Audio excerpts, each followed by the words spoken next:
बहुत समय पहले की बात है। एक छोटे से गांव में एक ब्राह्मण रहा करता था। वो कोई साधारण ब्राह्मण नहीं था। वो जादुई मंत्रों का ज्ञानी था।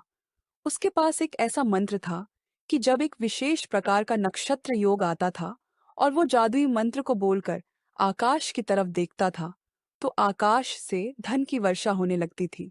उसके पास एक बुद्धिमान और ईमानदार विद्यार्थी था जो रोज उनसे शिक्षा लिया करता था। गुरुजी, आपके पास तो सच में बहुत बड़ा ज्ञान है। ज्ञान ही सबसे बड़ा धन है बेटा। एक दिन ब्राह्मण और शिष्य किसी काम से जंगल की ओर निकले। रास्ता बड़ा सुंदर था, पर घना और डरावना भी। दोनों जंगल में पहुंचे ही थे कि अचानक डाकुओं का गिरोह सामने आ गया। अरे ओ, कौन है रे तुम दोनों? जो भी है सब दे दो। डाकुओं ने दोनों को पकड़ लिया और बांध दिया। फिर उन्होंने शिष्य से कहा, जा लड़के, रुपया लेकर आ, तभी तेरे गुरु को छोड़ेंगे। गुरुजी, मैं 2 दिन में लौट आऊंगा।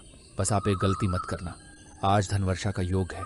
अगर आपने मंत्र पढ़ा तो आप और ये सब डाकू सब नष्ट हो जाओगे। ठीक है बेटा, जाओ।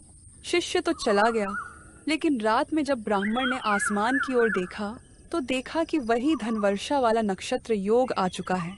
ये तो वही समय है। अगर मैं अब मंत्र पढ़ दूं तो धन बरस पड़ेगा। इन डाकुओं को दूंगा और खुद भाग जाऊंगा।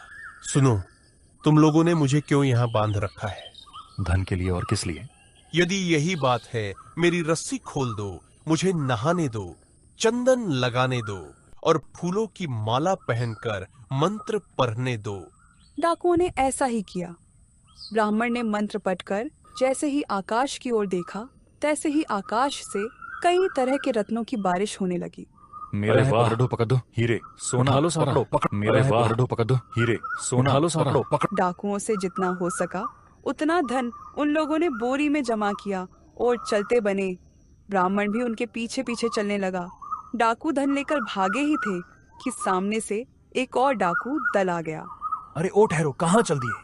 हमको क्यों रोकते हो तुम लोग? धन के लिए। अगर ऐसी बात है तो धन इस ब्राह्मण से मांगो ना।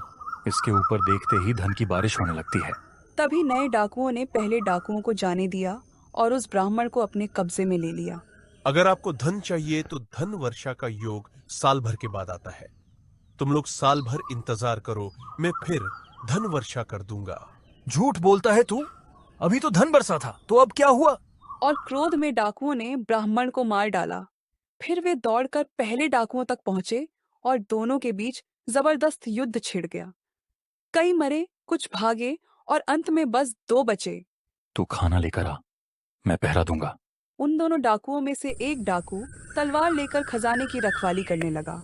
दूसरा भोजन लेने के लिए गांव की ओर चला गया।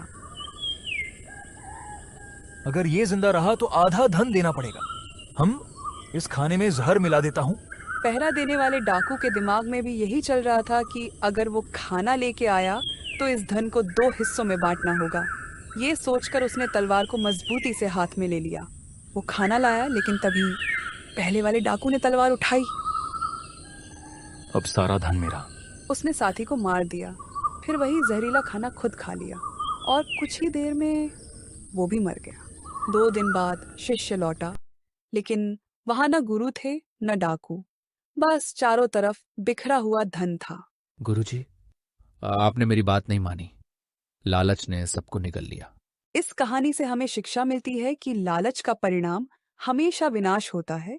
जो हमारे पास है उसमें खुशी पाना ही सबसे बड़ा सुख है।